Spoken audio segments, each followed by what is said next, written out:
that these are also like extremely similar, if not exactly the same as other regional grocery stores. So I guess the lesson, just based on how far these both have made it through the brackets, is like, don't be put off by the store brand. Like, they are really good sometimes. You just have to try them. Right, you just have to give it a try. The generic, the store brand, whatever. So totally legit. I am shocked because one has this very unique, again, it has that weird, interesting fruity blend that none of the other ones have. It has a really good flavor to it. You said number one is your favorite? One is my favorite. Harris Teeter. This is Harris Teeter. And you said it's because it's fruity? Yeah. I don't know if this is going to spoil things for you, Yeah. so I can hold it, but there's a difference in ingredients between the two. Ooh. Really? What What is is? have citric acid? Yeah. Really, it's the citric acid. So, so this is Harris Teeter. So Harris Teeter moves on. You know, it's the same difference that we found between Fruit Loops and apple. Citric acid Makes such a big difference. Really apparently. makes a huge. It's also the thing that made a huge difference with the KFC episode. Citric acid just runs our worlds. We don't even know it. Citric acid is like the magic ingredient in all of these recipes. This is really good, guys. I'm really excited about this. Yeah. This Introducing the GMC Canyon AT4X. Get 3.4% APR on 2025 GMC Canyon models. See your Southern California GMC.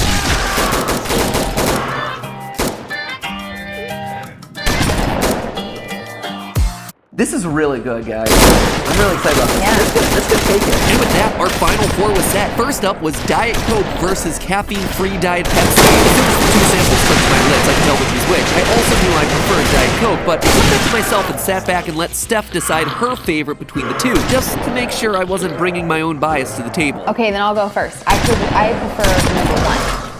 Diet Coke wins it. Wow. Oh man. Wow. Moving on to the finals. The other Final Four matchup was our Cinderella story. 13-seed Harris Teeter Diet Cola versus 3rd-seeded perennial powerhouse Coke Zero. And unlike the previous round, Steph and I didn't see eye to eye. I definitely preferred cup number one, and she definitely preferred cup number two. Eventually, we decided to rock, paper, scissors for it.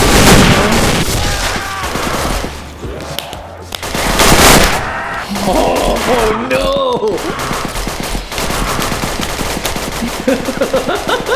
We didn't find this out until later, but cup number one was Harris Teeter, and number two was Coke Zero. So, weirdly enough, I wasn't even fighting for a Coke product here. Just wanted to mention that because I'm a little proud of myself for staying objective. Neither of us are buzzers. Here, let me convince you. Here, sample it one more time, Stephanie. Nope, I'm giving my choice.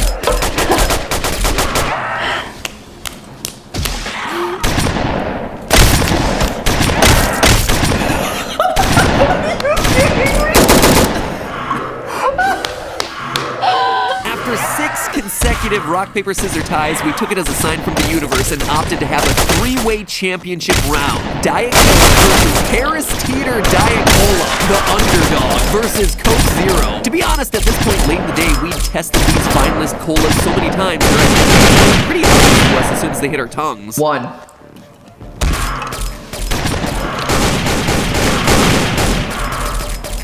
Very mild. Yeah. Good. Okay, fine. That's fine. It's Diet Coke. You can tell, I know. It's that fountain Diet Coke. 2. Harris Teeter. It's got that fruitiness on the bottle. It does, you know? It That's does. nice. It's real nice. Nice. Kind of like it. It's real good. 3.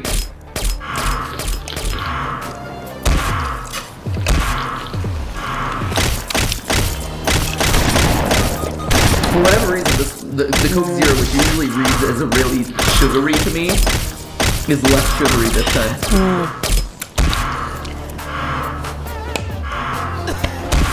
Yeah? Stand by my Coke Zero. Number 3. Bloat Coke. Give it to me. So Steph, you're going with number 3? Number 3. Number 3 is my number 3 place. 2 is the best.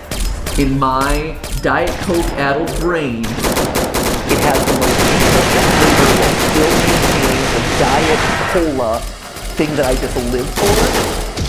It's that fruitiness that's in it. It's that added little like bump on the back end of it. And it's so unique and interesting and not chemically flat, doesn't taste too chemical, it doesn't taste too sweet. It is without question. Like, it blows my mind. Are you hearing this? No joke, but this is totally behind the scenes, just to give you guys an idea of where this was not on the list as of this morning. This was supposed to be Diet Coke Splenda, but they didn't sell it in any stores even remotely near us. I went out to the local Harris Teeter, and this was the one thing that they had, and I'm like, we need one filler slot here. Let me grab it. And it has shockingly bested everyone in this competition. I can't believe I don't even have a joke for that. Like, I can't believe that. That is not for memes, that's not for the views, that's not clickbait. Like, I'm as shocked as you are. This is my favorite diet soda. What? What? Now, I realize the result isn't exactly helpful to a lot of you theorists out there. After all, Harris Teeter is a small regional grocery chain, and if you don't live along the U.S. Eastern Seaboard, it's hard to get. So we did some digging into Harris Teeter brand soda, and here's the skinny. Being relatively Harris Teeter doesn't have their own food processing or manufacturing. Instead, they do what a lot of grocery stores do and slap their logo on white label products, or as grocery stores, private label products. This probably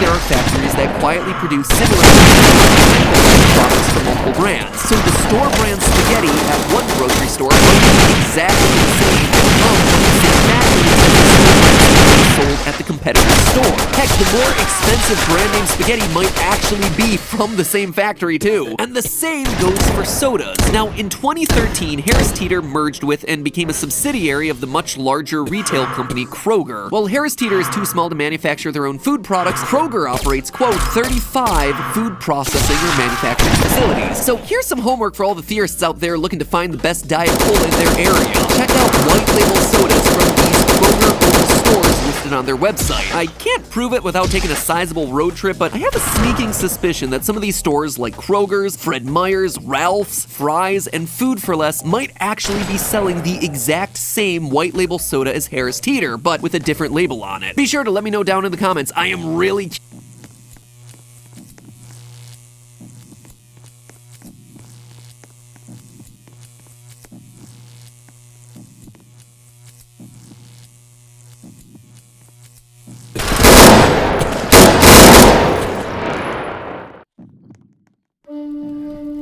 Worship them with Sheba's Selections fillets.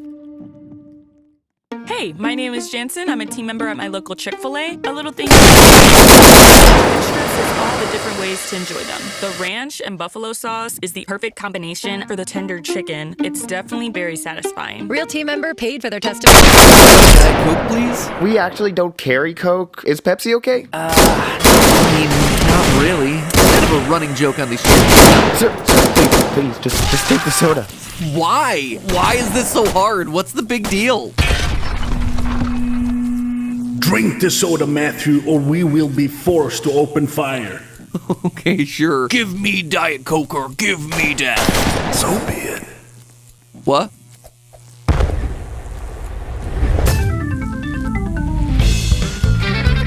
Food theory, the choice of a new generation. The choice of a new generation. Xbox versus PlayStation. PC versus Apple. Twix versus Right Twix. We've all seen some heated rivalries in the past, but none is greater than the battle. It is 2023 now, and with the Theorist Wheel of Channels finally complete, I think it's time for a rebrand. I really want these channels to go back to their roots, you know, like really back to the basics. No, I don't just mean going back to 2011. I mean we're going all the way back to before the dawn of color. We're going black and white here, people. Yeah, switching all the channels in shades of gray. They're outdated. They're not hip and fresh. Nowadays, those Gen Zers, those Zoomers, they want them triangles, baby. 4 quadrants, 3 sides. Making this thing into the Theorist Triforce. The Theory Force. So that way, subliminally, you're reminded of some of your favorite old retro gaming franchises, but for a new modern age. And then to really hammer home what we're doing here, we need the word Fury to be big, front and center. Bigger, even bigger. You're huge. Make it huge. Hello, Internet. Welcome to Food Theory. Where you can always stop in for a crisp and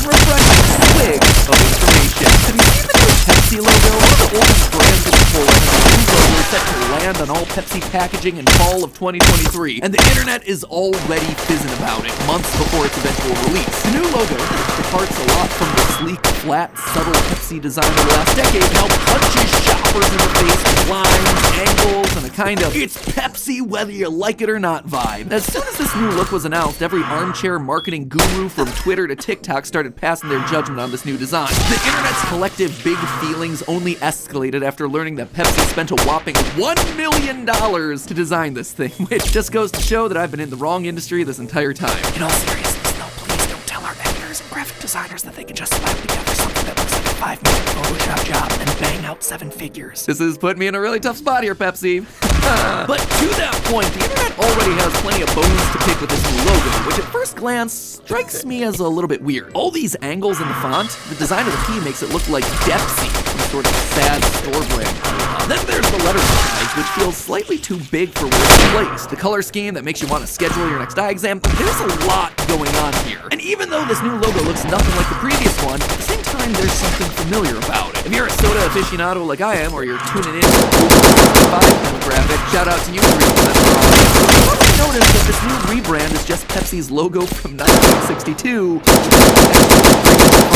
So all of this has led to the collective question, what's going on with this thing? Why would Pepsi create a worse version of their own 60-year-old logo? When I first saw it, I thought, well, I guess I'll just chalk this one up to another huge corporation flushing a bunch of money down the drain. But after doing some digging, it turns out that I couldn't be more wrong. Yep, I'm here to tell you that Pepsi is actually laughing all the way to the bank with this one. This logo is like the 4D chess of the fizzy beverage world. If you hate this new Pepsi logo, watch this episode and I pretty much guarantee that by the end, you're gonna like it. Or, at the very least, you're gonna be forced to respect it. And I guess if you already liked it, well then you could just lord your superiority over me and then get a lot of knowledge about Pepsi that you can trot out at parties. Trust me, I'm planning on using all of this information in this episode at my next family get-together with my Aunt Corey, who drinks nothing but Pepsi. So, this one's for you, Aunt Corey. To understand what Pepsi's up to here, it's helpful to know the history of their logos. As it turns out, Pepsi has drastically changed its logos a lot of times. Unlike other soda brands like Coca-Cola, which is famous for never changing the core logo. Why? Well, because since the early days of its history, Pepsi has differentiated itself by being the quote-unquote cool cola, the one that keeps up with the times, and they do that by changing their logo a lot.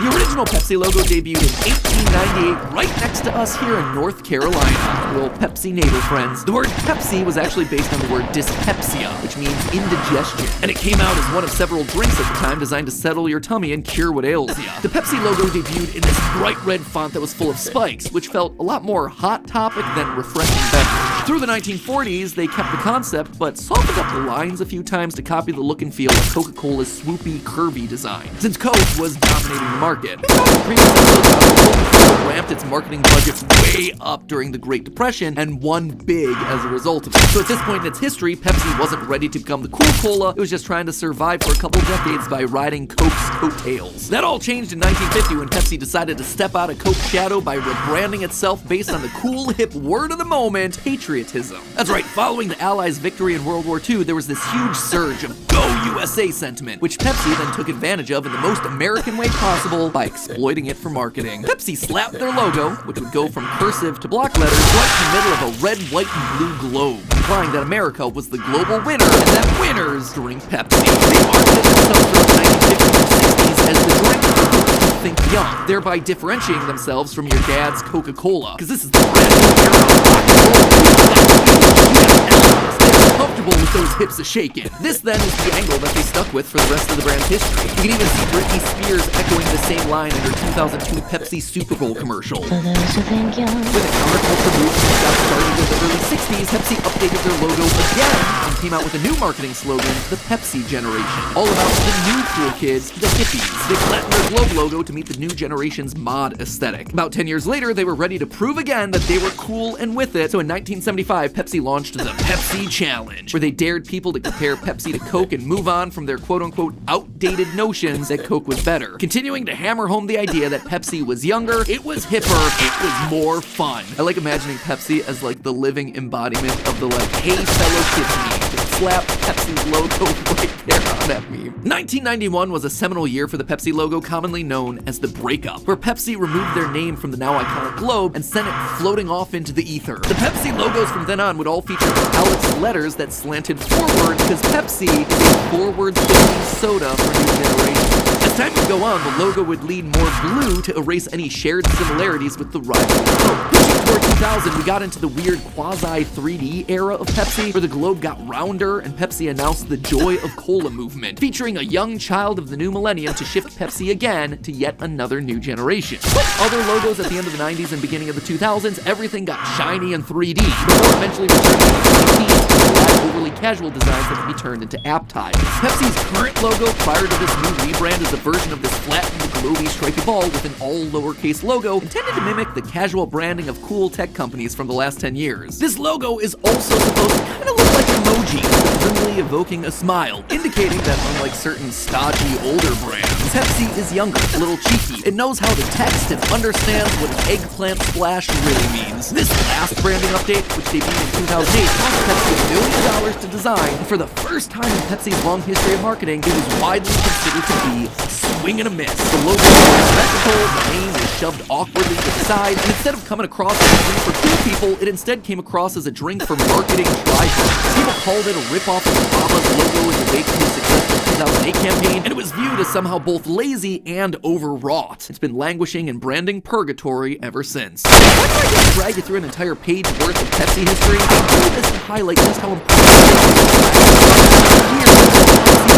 cool in the eyes of the public, and to show you that the last attempt they made at this in 2008 compared to the 90 years of success that came before. The weight of Pepsi's history as the cool cola, combined with the pressure to win big this time around, creates a unique pressure cooker moment for Pepsi right now, and it's all coming to a head with this, the biggest rebrand they've done in the last 40 years. So let's just go back and look at what started this whole discussion in the first place. This new logo. One of the world's biggest brands with practically all the money in the universe came up with a logo that just looks like it's the 1950s all over again. So, has the new generation cola brand just given up and gone back to its roots? The answer is a resounding no. Pepsi is actually doing what they've always done. It's just harder to make out this time. At first glance, this logo seems to make no sense whatsoever, but here's my take. Pepsi is, in fact, changing their logo for the new generation, and this iteration of the Pepsi logo is gonna nail it. Don't believe me? Let's look a little bit closer, shall we? At first glance, the globe and letters of this logo seem to be a big fat retread of a bygone era of Pepsi's history, but like uglier and a little bit worse. So how then does this represent a connection with a new generation? Well, it's important to identify who exactly that new generation is, and at this moment the target demographic for all the big retailers,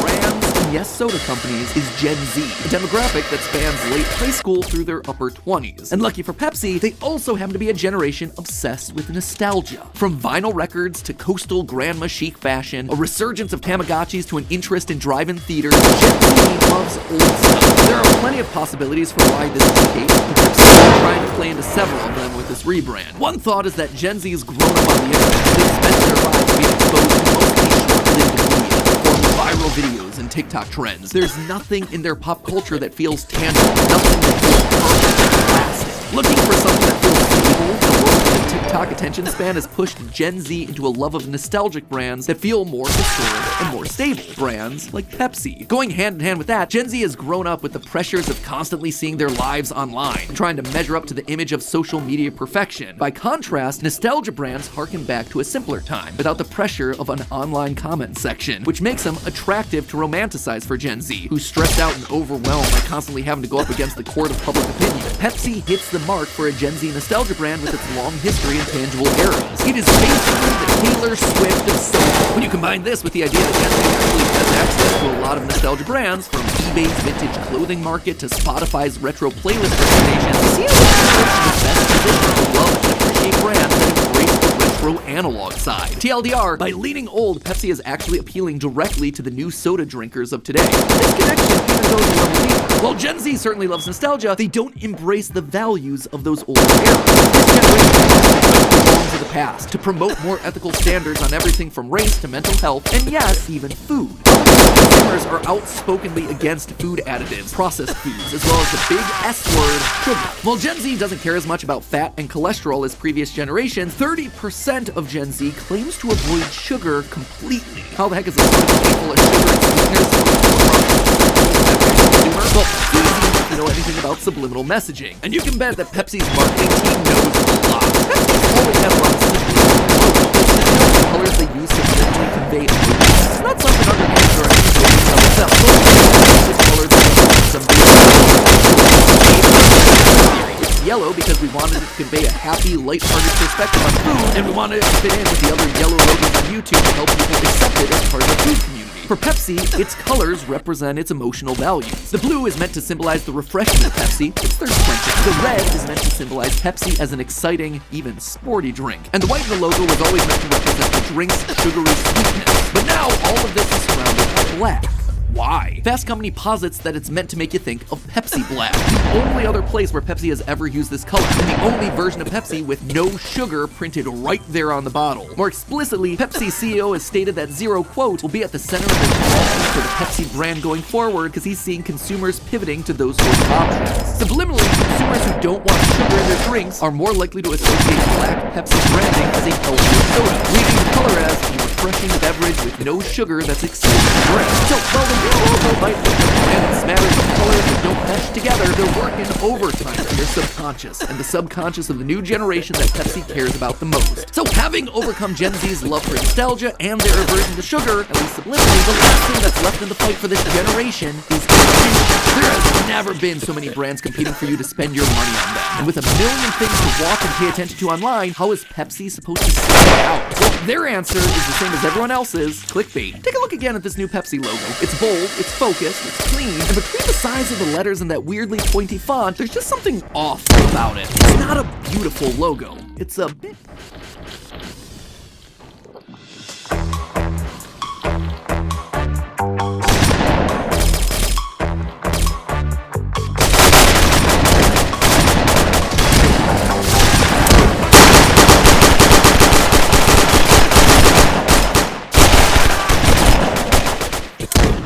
Wherever you go, take Rich Fresh Stacks to go. It's a bit ugly, and that ugliness makes it stand out. In other words, it's a thumbnail where its eyes are just a little bit too big, or a brand with a really garish color that tries to the new Pepsi logo is designed to stand out.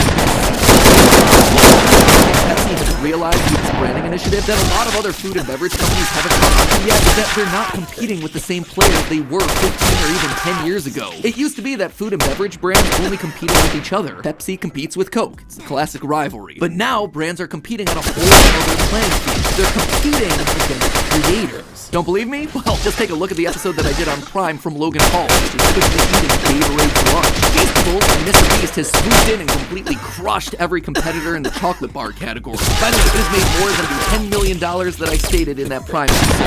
50 million, 100 million, I don't know, I just recited the publicly facing number. But Jimmy, I know there's a problem here, so if you want to leave a comment down below, make sure it gets pinned. Anyway, the point is that the future of these food and beverage companies is looking a little shaky in the face of creators and their millions of, Gen Z fans. Other categories that are ready to be turned upside down in the next couple years are cereal, the entire snack aisle, energy bars, and yes, soda. You didn't sponsor me, Diet Coke, and now theorists keep coming for you. In order to compete with these brands, Pepsi has to attract some serious attention. And in the age of the internet, you don't do that by making a brand suck. In fact, you make it by doing the exact opposite. You make sure that it's immediately huge letters on a red, white, blue background. So now you know the secret to the bigger picture, though, the brand is the allowed is trying to appeal to you, or how does someone like you in a specific way, whether it's a deal. The $1 million that Pepsi spent on this silly looking logo seems like a lot, but once you understand just how much money is here, that is one thumbnail that you want to underperform. But that's just a theory. A food theory. Hey, if you want to learn the story of how Pepsi once had its own Navy, here's the video on the left. Or if you want to check out something from the rival brand, crack open the video on the right, which is all about how Santa Claus created sprites. See you next week, my friends.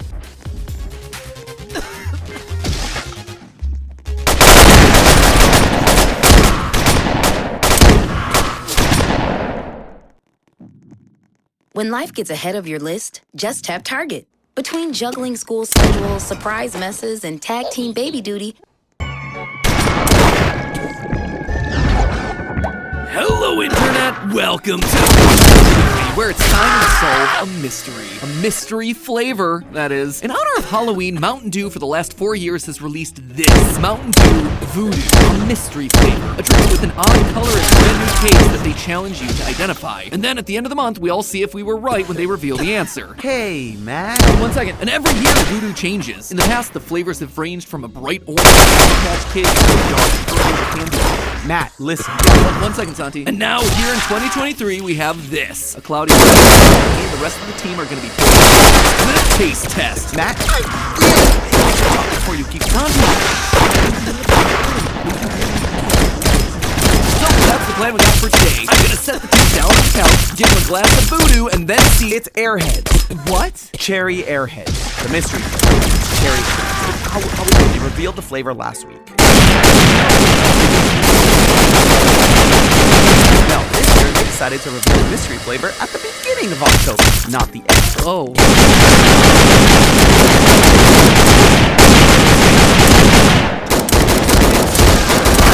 The spookiest of colors. All right, yes, we can salvage this. Come on, people, let's re-roll this.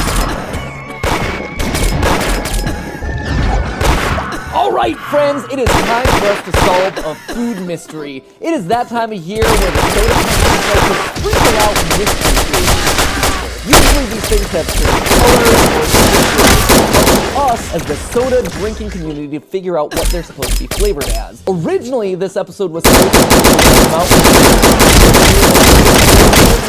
and very nearly Voodoo. We have a whole case of it downstairs. And then yesterday, because life hates us. Usually they reveal it after Halloween, but this year they just decide to be like, oh, whatever, we're doing it a month early. So we found out prematurely that it's going to be a red Airhead. That was the flavor that they were going for. I tried it. It's really sweet, but you know, that's...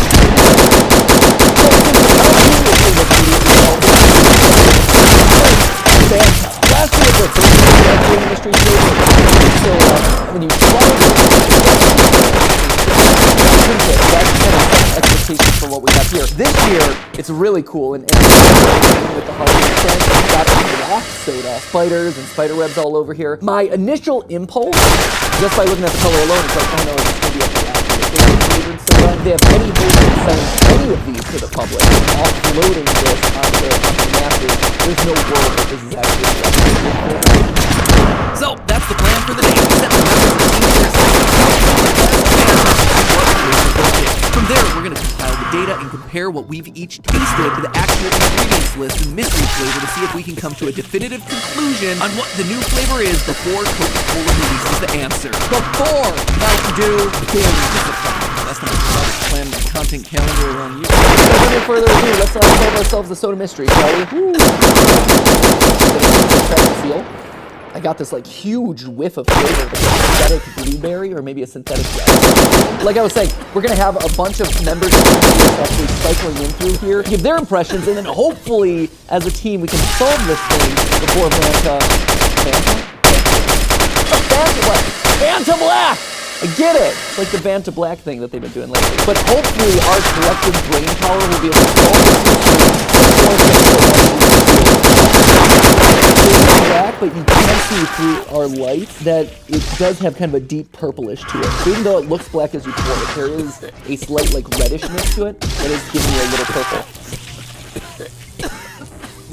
It's a pleasant flavor. It's not nasty. It's not gross. Like a lot of food flavors. This is weird. What are you? The color does not. It's not blue raspberry. It's not quite a blue raspberry, but it would be like a red raspberry snow cone syrup. I think that's what I'm going for. It's also one of those things that makes me wonder if these are coming out of any of those taking your favorite that you could possibly want. They have different flavor parts of it. Like here, you can tell there's some lemon. You can tell that there's a little bit of flavor that comes out of those, like the blueberry, the strawberry, and I think that combined total is giving me this kind of raspberry essence. It's good. Like I could see myself drinking a full cup of this. I'm gonna go on record and say that this is like red raspberry snow cone. So that was my reaction, but how would everyone else take it? I don't know. Tastes bad. That's what I get. Oh, it tastes like soap. Let's just say that some team members were more helpful than You know what it is? Oh, the soulless dead-eyed ember. Like I said, some team members, not named Jason, were more helpful than others. I'm ready to taste the mystery Fanta. Someone's already been drinking out of this bottle. Come on. I got mine out of this bottle. Do you drink straight out of this? Backwashing this? This is like strong black tea. What I'm gonna do is I'm gonna do smell out of the bottle and smell in the cup. Ooh. Oh, wow. It looks purple. Like, I don't want to ingest this. It smells like watered down snow cone juice. Looks more like Coke than it does Fanta.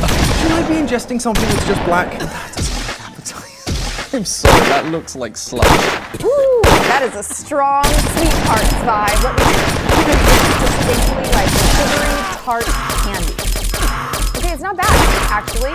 It doesn't taste like the swamp water that it looks like. Is it grapey, maybe? Grape or blue raspberry? That's what I'm going with in terms of food flavors. My closest approximation to this is like a blue raspberry sweet tart, and I like it, but I don't really want a lot of it. It is. I'm almost getting some blue raspberry. I guess bottoms up. Okay, that is not wrong. Up front, I get a lot of blue. Like a citrusy blue. Tastes like a less bad version of like Mountain Dew Volt. It's giving voltage. I'm gonna lock in blueberry. It's probably horribly wrong, but or the bottom. I'd say it's like big grass. The reviews are in, and they are lukewarm at best. I'm telling you, the flavor was not the biggest hit. Some opinions I trusted, other opinions quickly.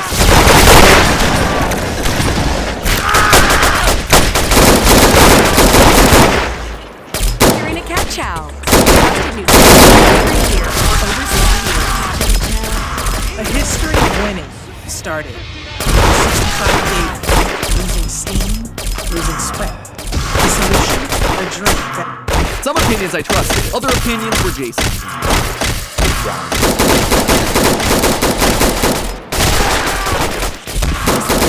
Just get out now.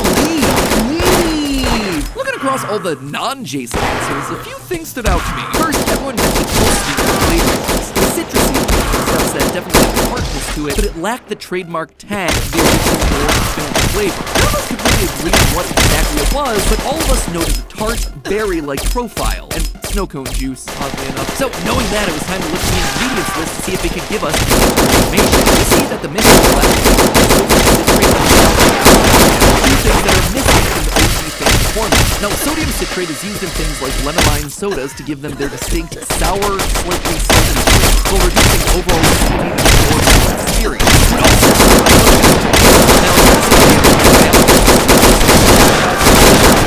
flavor. Those two ingredients and their purposes give us a better understanding of the profile fans is going for. Something sweet tart with a little extra punch of berry-like acidity. Except that still wasn't helping me narrow it down enough, so I had to get creative. I had to turn to Coke Freestyle machines. You know, those soda machines that basically let you have any flavor you want.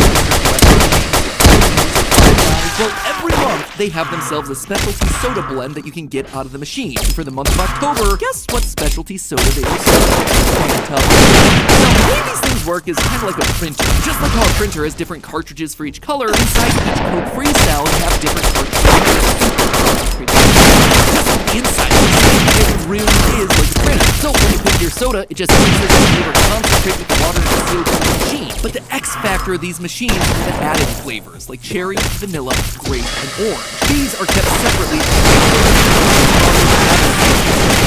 any other soda machine. And since Fanta Black had to be coming from a mix of these pre-existing flavorings, by seeing all the Fanta flavor, I'd be able to lock in what exactly it was going for. So I headed down to Five Guys, put on my slow motion camera, and got myself a drink. Immediately, everyone started looking at me like I was a weirdo, because who in their right mind phone film the soda. Anyway, in the slow motion footage, you can absolutely see the waves of orange, purple, and the occasional pale green flowing down into the cup. Looking up into the machine, you can also see that these flavors were coming from 3 main streams consistently. And looking down into the glass after it was filled, again, there were these 3 colors of unmixed flavors that popped up. Little orange flavor dots, little green flavor dots, and dark blue. Comparing those against the pre-existing flavors that exist inside the machine, that confirmed a lot of our suspicions, that the flavor had a base of orange mixed with some lemon-lime flavoring, and the berry flavor that we were all sensing was coming from the blueberry mix-in flavor. In short, the Fanta Black flavor is blueberry and lemon-lime. Sure, we know the individual component flavors, we know the ingredients that are giving us those flavors, but what is that all supposed to do? What is the flavor that they're trying to simulate? I was stumped, and that's when it hit me. I turned back to the can. Bats. This is a tied to the spooky theme of vampires and bats. Turns out, yes. You see, all around the promotions for this new flavor is a QR code. Now, normally I would never think to scan a QR code on a can of soda. We were getting kind of desperate and looking for clues where we could find them. Maybe there was something on the promotional website for this thing that would help us. And indeed, there was. Hidden on the Fanta site was a game. Well, not so much a game, more like a click these very obvious things on the website and we'll give you some clues. The first a whole lot on its own, but it's the second clue that brings everything into focus. A Halloween-appropriate bloody vampire. So I searched online for Italian vampires and got this. Tracchia contro Dracula, a 1985 Italian horror comedy where vampire hunters pop out of wedding cakes to shoot laser beams at Dracula. I sat down and watched the whole thing, which is available on YouTube, and it was interesting. Great schlock they'd get for October, honestly. Fun watch, but ultimately it gave me no clues. It was yet another dead end. But Rome itself and Italy, what were those 2 things next? Well, in one way only, the blood boot is kicking down there in the Mediterranean. Blood oranges are called that because of the distinctive deep red juice. They're not as common as regular oranges due to their short growing season, namely winter and early spring. It's actually those low growing temperatures that give them that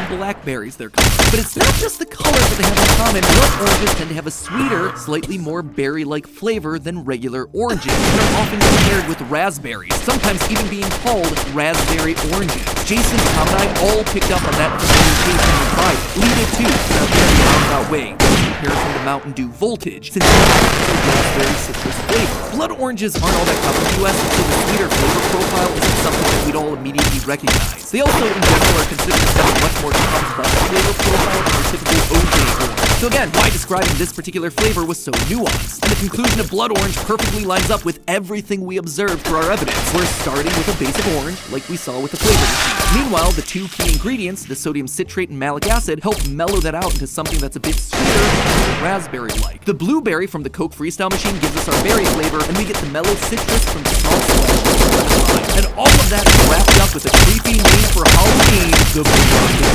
In fact, I'm actually curious about this one. In our research, we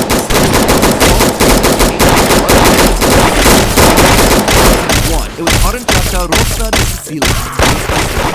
If we can get our hands on a bottle, I'll have to do a side-by-side taste test of the 2 flavors, maybe on a short sometime down the line, because I'm curious if they just outright copied that flavor profile. Anyway, there you have it, friends. We've unmasked Fanta's mystery flavor this year. They would have gotten away with it too if it weren't for us meddling theorists. Mountain Dew clearly knew what we had in store for them, which is why they had no choice but to reveal it early. Because in the end, no mystery flavor is safe from a theory. Before we go, today I'm giving a special shout out to our sponsor for today's video, Era. Not only have they been an amazing partner to us and have made all of us here at Team Tears a lot more healthy, hydrated, and happy with great flavors that aren't a mystery, but today, friends, they're granting me a very special wish. If you know me, then you know that I have myself a problem with Diet Cola. I drink a lot. Honestly, it is a miracle that I'm not a giant walking kidney stone. Don't get me wrong, I enjoy drinking water, or at least I enjoy drinking water on my Era bottle, which pulls my taste buds into thinking the water's flavored, when in actuality it's just a scent that's tricking my taste buds. It is great to keep me hydrated, but still, sometimes my body just craves Diet Cola, like a Gollum looking for its precious. There's just nothing I can do about it other than submit and chug a can, or several. Or at least there wasn't anything I could do about it until now. You see, for a while now, Arab's had an exclusive flavor only available in the UK. And I've been pretty jealous about it. Now my prayers have been answered. Arup is finally bringing cola to the States. Cherry cola, to be specific. You heard that right. Arup is bringing cherry Cola and their rival flavors available here in the US so that I can scratch that itch without having to inject my body with all those artificial sweeteners and other questionable ingredients that turn my tongue black like the Fanta I just drank. Now all I have to do is pop in that cherry cola flavor, add some sparkling water into my Era bottle for the fizz, and enjoy truly guilt-free cola, knowing that I'm doing my body a favor just consuming normal water. Seriously, all I gotta do is add some sparkling water, and this flavor pod tastes like a great cherry cola substitute with a huge smile on my face. You know what, Era? I recognize that you did put all this I like to think that you did. And you too can score your own cherry cola pods off site-wide using the code CHERRYCOLA15. That is CHERRYCOLA15, all one word. CHERRYCOLA15. Thank you again to the bottom of the video and for bringing this deliciousness into my life. As always, my friends, I'll see you next week. And remember, all just a theory. A food theory. Bottoms up.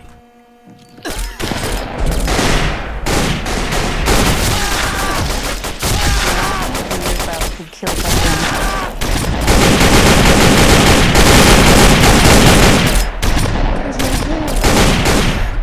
The girl didn't die.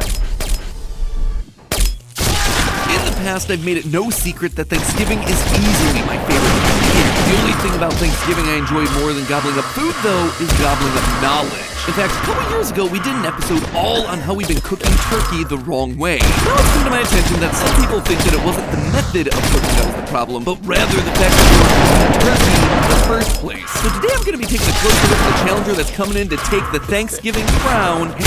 Which giant hunk of meat should you be passing around the dinner table this Thanksgiving? We're about to find out. Hello, Internet. Welcome to Food Theory, the show that's the definition of based. Get it? Like that turkey based? I was always so eager to jump straight to Halloween and Christmas, like the best holiday of all, Thanksgiving. Making turkey hams, gathering with the family, watching more and more anime characters get added to the Macy's Thanksgiving Day Parade. It's those traditions that you come to expect every year that makes Thanksgiving so special to me. But of course, no tradition is more synonymous with Turkey Day than, well, the turkey itself. Each year, a whopping 88% of Americans scarf down turkey for Thanksgiving, but people seem to be less and less thankful for their Thanksgiving turkey with each passing year. In another study conducted in 2022, participants were asked to rank their least favorite Thanksgiving Day dishes. Guess what was voted the least favorite of them all? That's right, the cranberry sauce. But number 2 on that worst list was turkey. People like green bean casserole more than turkey? To some, Thanksgiving turkey is too boring, too difficult, and when done wrong, it is too dry to be worth all the effort. And to that I say, well, go watch our Thanksgiving video from a few years ago where we teach you how to spatchcock. It's a method for making juicy turkey that's as fun to do as it is to say. But if this Thanksgiving classic ruffles these people's feathers, then what are they trying to put at the head of the table? Well, the new hot thing to cook up is apparently the other white meat, ham. Bucking historical tradition, people are hamming it up for the ham. Even that ham is a cheaper, healthier, and easier entree that actually pairs better with many of our favorite Thanksgiving side dishes. So today I'm going to be putting them head-to-head based on each of those categories to see which one comes out on top as the new headliner for Thanksgiving. Ladies and gentlemen, theorists of all ages, it's time for the matchup that you've been waiting for. The battle in November to remember. It's ham versus the undisputed heavyweight champion of this particular holiday, turkey. For our main event, it's not about winning the most rounds, but rather who can get the most good shots in. After all, some things matter more when it comes to chowing down. We'll keep score, and when the final bell rings, whoever's on top is going to be our champion. No hitting below the giblets there, friends. Just some good, clean debating on both sides. Let's begin. Starting off, let's take a look at history. When it comes to historical significance, people have been eating turkeys every November ever since the Pilgrims and the Wampanoag shared the first Thanksgiving back in 1621. Well, actually, we don't know for sure what was eaten during that famous first feast. According to some of the only surviving accounts of that first Thanksgiving, the Wampanoag killed 5 deer, and the Pilgrims sent 4 men to go howling. And even though wild turkeys were a pretty common fowl in the 17th century New England, it's just as likely that they caught geese or ducks, or most likely probably a combination of all 3, considering the size of the guest list that needed to be fed. The concept of the main Thanksgiving dish being turkey actually solidified much later, but whether it was the first Thanksgiving or after the Civil War, the fact of the matter is turkey has been the main entree for a long time. So ham is going to have to really set itself apart in the other round if it wants to knock out the reigning champ. Since 1983, Nissan has been assembling award-winning vehicles for you right here in America. Ham is going to have to really set itself apart in the other rounds if it wants to knock out the reigning champ. On to round 2, nutrition. With so many different varieties and styles of turkey and ham, this ended up proving to be a bit harder to compare than I originally thought. Right off the bat, both turkey and ham, like most meals, are super low when it comes to carbohydrates. And sure, the glaze or the brine that you add to your meats can add a little bit of carbs in the form of sugar. In the end, both turkey and ham are decent additions to your plate if you're trying to take on the impossible remain keto during Thanksgiving challenge. However, pound for pound, turkey, especially the white meat, is just way better for you than ham. White meat turkey, for the same amount of calories per pound, has less fat, it has less cholesterol, and sodium than its quirky little pal. Per 100 grams of ham, there is a full gram of sodium. Might not seem like much, I mean, that's just 1% after all, but in just 100 grams of ham, you'd be eating 65% of your daily recommended sodium level. And that's before you dig into any other holiday goodies. Of other health problems. But of course, white meat isn't the only meat that's coming off the bone when it comes to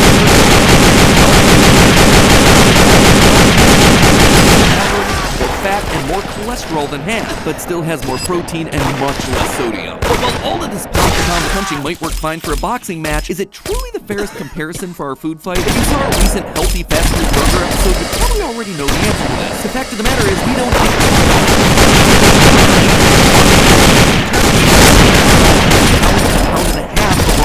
per guest that you're serving. On the flip side, when buying ham, you only need to pick up between 1/3 and 1/2 pound per ear. The reason is because ham loses.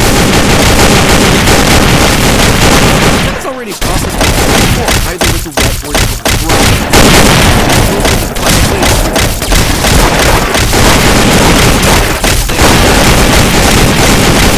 cooking and the bones, you can still expect people to eat between half and 6 of a pound of just meat. This means that, well, yes, when you compare turkey and ham pound to pound, the battle will be that you're expecting to eat half as much ham.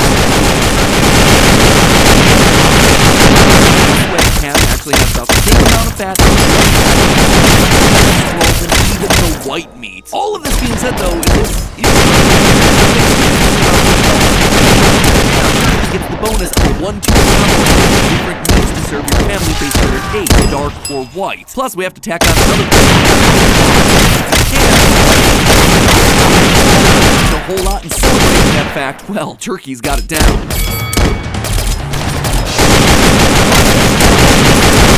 But certainly important part of the holiday experience is the price. Prices for everything seem to be going up every single year, but usually your average $30. A 7.5-pound ham, which, remember, would feed about the same amount of people as a 15-pound butterball, should cost you around $42. Throw in the fact that you also have to pay extra to have your ham pre-brined and deboned, and it's clear that turkey is the economical option here. That being said, since ham is a lot easier to find in smaller portions compared to your turkey, if you have a smaller or less meat-inclined family to feed, or you don't feel like having leftovers for a week that you end up throwing away anyway, ham a better option to prevent food waste.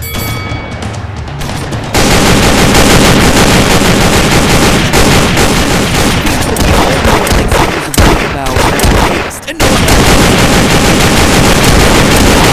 one more personal taste. But still, there's more to the main show. Side dishes that really get our mouths a-watering. We assume if we switch from turkey to ham that everything else is gonna go flying. But fret not. Ham pairs just as well, if not better.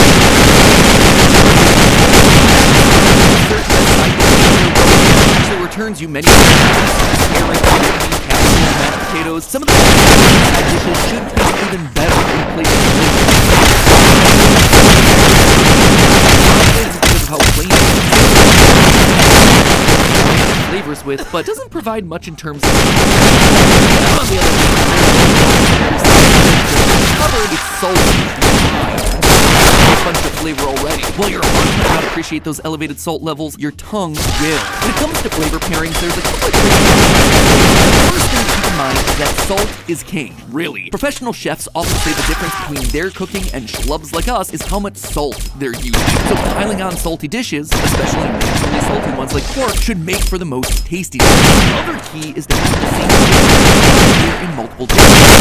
Salty side dishes that are also salty will help build a cohesive gastronomic through line. That means that sides that are rich in butter or cheese, like potatoes or tomato au gratin, can be elevated by placing them next to your salty Thanksgiving ham. The other real advantage for me is that flavors that don't mimic but complement the main dish. If you want to elevate your sodium-laced ham, balance it against something sweet. Sweet potatoes, all kinds of pie, even the oft-hated cranberry sauce would actually be improved by quitting cold turkey. Some of you might have noticed that there's one classic component that I haven't mentioned yet, and that's the stuffing. Traditionally,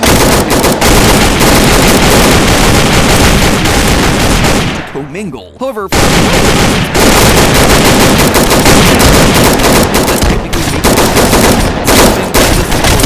that's what we all do.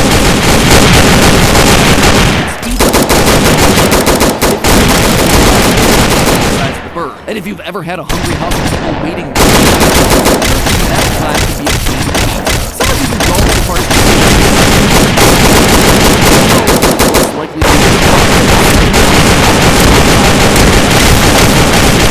it might not just be better, it may also be safer as well. If you've cooked a turkey before, you know that the magic number for the internal temperature is around 165 degrees Fahrenheit. That's because turkey, like most other fowl, have a significant risk of salmonella poisoning. Making sure the entire bird gets to 165 degrees ensures that all the bacteria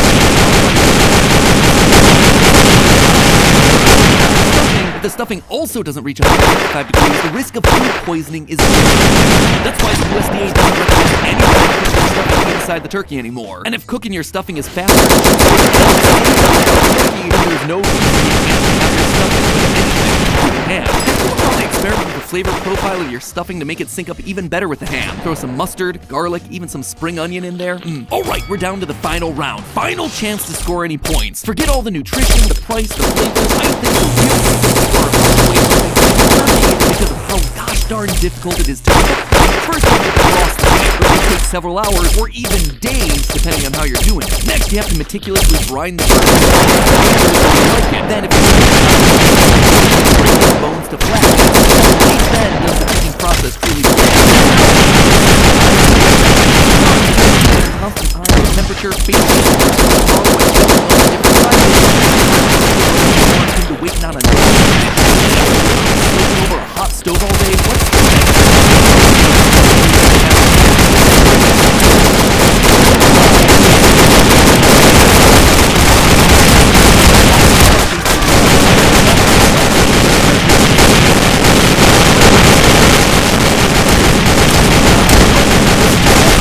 but essentially dark meat.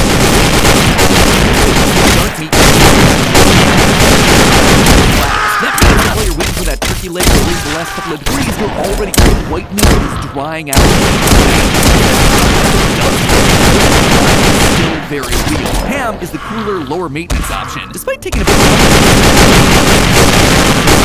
13, it ends up being significantly less stressful and is more likely to the ham's higher fat content. How much easier it is to cut and serve the ham compared to the veritable brain surgery that you need to do on turkey to get it on people's plates, and I think it's time that we call the fight. Walking my dogs is crazy. Luckily, mealtime doesn't have to Makes homemade food easy, and they're made with veritable brain surgery that you need to do on turkey to get it on people's plates, and I think it's time that we call the fight.